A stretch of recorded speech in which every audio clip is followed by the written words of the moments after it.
This is Nathan. I'm joined here by Andy Arnott. Andy, how you doing? Hey, good. Good to be here. Thanks for having me. Thanks for being here. So, yeah, I'm really excited to have you. I always love to bring on an Amazon expert. For those of you that know me, I sold on Amazon for years. I had a very different business model than the traditional Amazon seller. So getting someone that knows Amazon in and out is always a great idea. We've got a lot of Amazon sellers in the group. And while we give it a second for people to join in, why don't you tell people a little bit more about yourself? Yep. So my name's Andy Arnott. I started selling on Amazon in about 2013. We sold 7 figures pretty quickly and then just continued to scale that business. As that business scaled, I realized, I tried all the tools that were available in the various, the various tools for helping me with the Amazon business, and figured out that, it wasn't really going to, it wasn't going to cut it for what I needed to do. There were some gaps and some things that I saw some inefficiencies in. So then that's when I started moving into the SaaS space on Amazon. So I started with a Review Club website, and then Amazon banned that, of course. And then I went into a launch website. And then I also saw that launches are kind of winding down, the not being quite as effective as in the past. And so now this is kind of version 3.0, which is seller SEO. And we kind of refocused onto just general optimization and how to get your Amazon product noticed, pretty much. Awesome. If you're joining us now, we're here with Andy Arnott. As you can tell, I'm not in my normal office. I'm traveling for a week, so this is my podcast setup, so to speak. So let's talk a little bit about Amazon, because we know what works in Amazon in 2018 and 2019 is way different than what worked in 2015, 16, 17. And you talked a little bit about the reviews, but can you tell us a little bit from someone who's in there, from someone that works with a lot of Amazon sellers, what do you see changing? Where is this going, and what's not working that has worked in the past? Yeah, well, so what's changing a lot now is people were relying really heavily on launches and PPC in the past, especially for gaining traction in rank.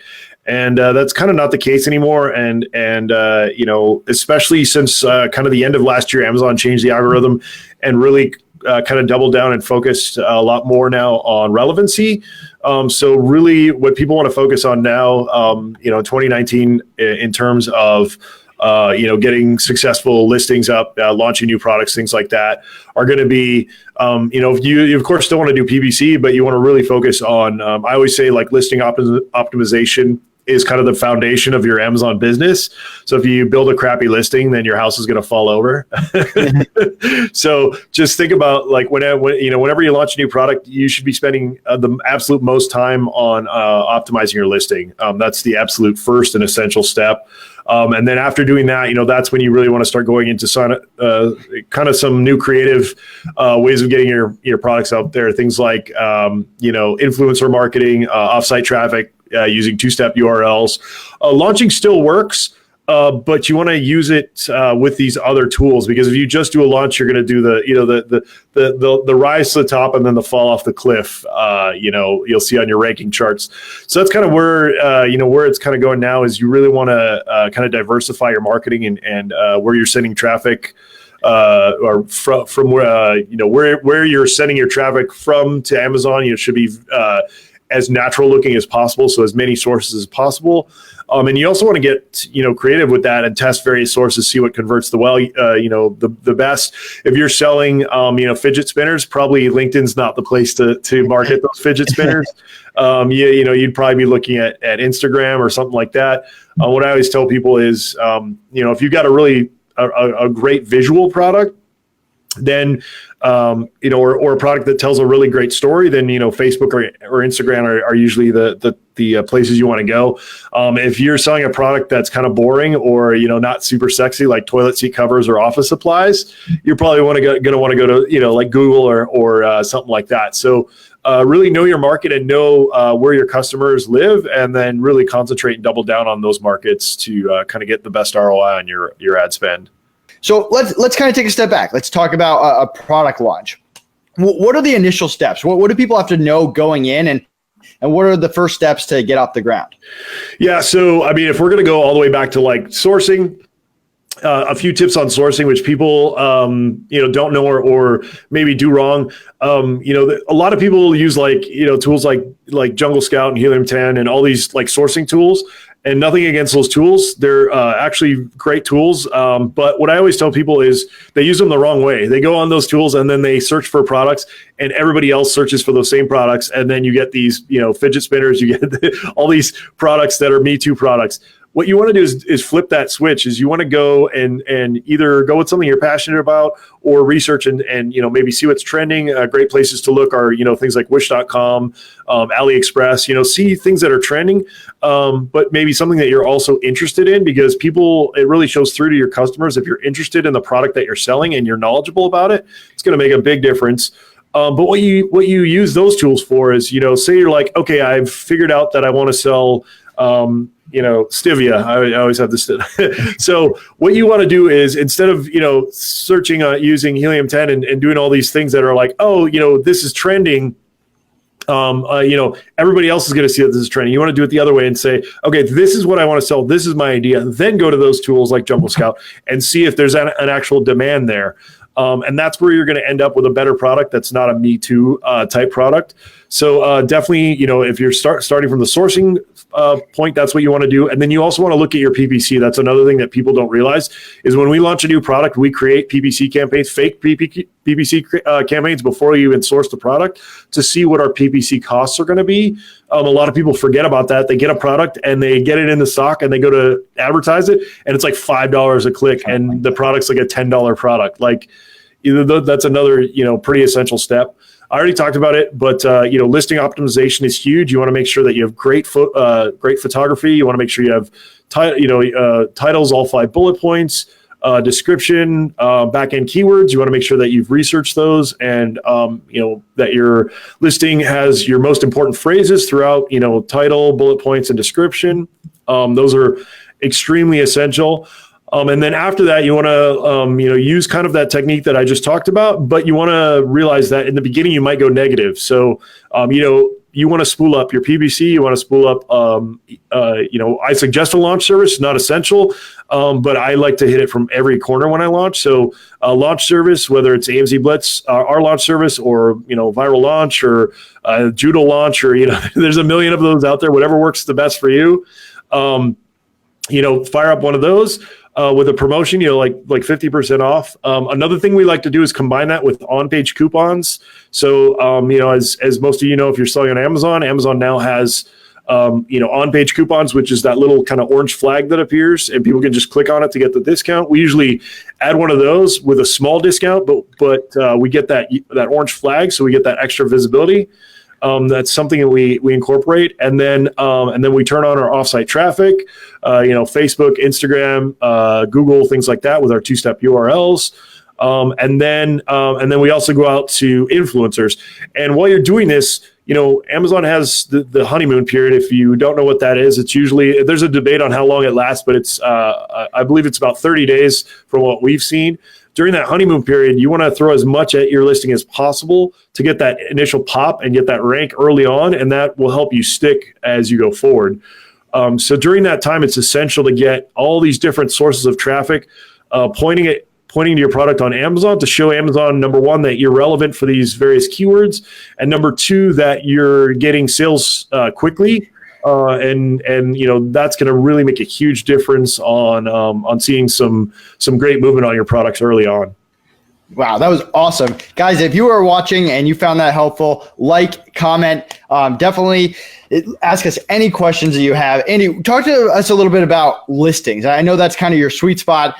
What makes a good listing? I always think of it in terms of you've got what makes sense for Amazon and the keywords, and then you've also got what makes sense for your customer. And that's where knowing your customer, knowing your product, having that story helps a lot. What are your thoughts there? And can you dive a little bit deeper? Yeah. So, it's funny because we were talking before we started about conferences, and last year I went to the Boost conference in New Orleans, which Amazon puts on. And, nothing against those guys. I get what they're doing, but, they were, saying, keep your title short, all these things. And in practice, that's great. But if you really go and look at the people who are killing it on Amazon, they're using as much of that space as possible, in the title and things like that. Now, where it gets tricky is you really need to get creative. When you're putting these phrases and these keywords into your listing, you need to be creative and make it sound not spammy. And that's kind of an art, but it comes with, it's just like anything. It's just like practice. I remember when I first started doing, my YouTube and my Facebook lives and the podcast and stuff like that we're doing now, I was like, like camera shy and jittery and things like that. But once I made a deal with myself it was like 3 or 4 months ago, where I said, I'm going to do a live every single day. And that just changed completely how I operated and how I approach things, and like how these things to me now are just like another day. It doesn't even bother me or whatever. So it's just going to be practicing and getting those things correctly. But to get a little bit more specific, we say 3 is the magic number. So if you've got an important phrase, you want to make sure that it appears in your listing 3 times. So in your title, in your bullet points, and in your description. A lot of times we'll do like our main phrase in the title, and then in our description, we'll do in at least 1, but sometimes 2 or 3 of the bullet points. And the description will make sure that phrase is contained there. Like I said, in a creative, well-written way, though, so it's not looking spammy. But what this does is this tells Amazon that your product is relevant for that phrase. And kind of the other thing that you really want to master and kind of get a good grasp on is a long tail. So everybody, if you're selling, a dual insulated water bottle, you're going to target dual insulated water bottle, even though it's probably one of the most competitive terms on the planet for that product. You want to go in and look for, insulated water bottle for sports, or insulated water bottle for biking, or find a sub niche for your product and target for that keyword, because in the long run, that's going to get you more sales. Unless you're a huge company that has a ton of money and marketing budget to throw at it, you need to kind of get into being creative on what to target. Talk to us a little bit about seller SEO. Where does that come into play here? I know you've dropped a bunch of other names here, but I know seller SEO. I know a lot of clients that use it pretty religiously. Talk to us a little bit more about that. Yeah. So, like I said, the reason I built Seller SEO, and it's funny because like people are always asking me like, and you'll see other people like trash other people's tools and stuff like that. I always joke because like, I know most of the guys in the industry, like I've met them at conferences and stuff. They're nice guys. I think their tools are great. We just do things differently. So I always tell everybody, like try everybody's tool and use what works for you. That's my whole thing. I just want to see people be successful. That being said, what makes our platform and the way we do things a little bit differently is we've kind of really we've kind of given you all the information and let you digest it super easily. So, for example, since we're talking about listings, we have a tool called Listing Lightning. And what's cool about that is with like almost no knowledge on like SEO, you can build a highly optimized listing in like an hour. Whereas if you're doing in the past, like when I was building listings manually, it would take me a day or 2, sometimes just between the keyword research, figuring out my competition, figuring out where to put those keywords, all those kinds of things. So our tool kind of does that all for you. And we literally have the keywords populate for you, and you literally click and drop where you want the keywords to be. So it just saves you tons of time and effort, and the listing that you end up with is going to be phenomenal. Like what was cool is when we first started beta testing the tool last year, I was getting messages from people like, and I always save the screenshots just because it's awesome to see. But like holy expletive, like I use Listing Lightning, and 3 days later I've moved to page 1 and I've got the Amazon Choice badge and like all this stuff. So it's been cool because I get to see the successes of the people using it, and that really drives me forward and really kind of makes me excited for what we have to offer. I mean, and the other kind of tool that people are really excited and a tool that's super unique is a tool called Traffic Titan. That was actually one of the tools we released like later on. It wasn't one of our first tools, but I saw the need for it, and for myself once again as an Amazon seller. And what that tool does is it automatically builds campaigns with 2-step URLs in like a few steps. Whereas once again, it would take me hours to go on to like AdWords and to build a 2-step URL, build the ad, research the keywords, do all these different steps, which are now combined into a few steps. And that's kind of the overall theme for seller SEO, is to save you time and make you more money. So, I mean, it's kind of easy to sell once people actually use it and the light comes on. Like I said, it's just a different way to do things. The other tools are like so many different steps that we've kind of condensed them down and made them super easy to use. Awesome. Guys, if you use Seller SEO, post, tell us what your thoughts are. We got a question here. Does Seller SEO work for Europe too? And I apologize. I'd be live. I can't see who's asking the question, but I'll be able to see that afterwards. Yeah, that's a great question. And we used to not, but actually just last week we released our beta for Europe. So we're supporting, I think we're supporting every Amazon marketplace right now. The Traffic Titan tool I just talked about, we actually have an update going out today that's going to support the other markets as well. So we just released support for the other marketplaces. So that's we're pretty excited about that. But I haven't really done any big launch messages yet, so that's kind of like early knowledge. But yeah, it's in beta right now. But it is out in the wild. You can go and use it. Awesome. Talk to us a little bit about external traffic. We all hear, okay, build your brand, and you got to build it off Amazon, but you also want to drive traffic to your Amazon listing. What are you seeing that's working now?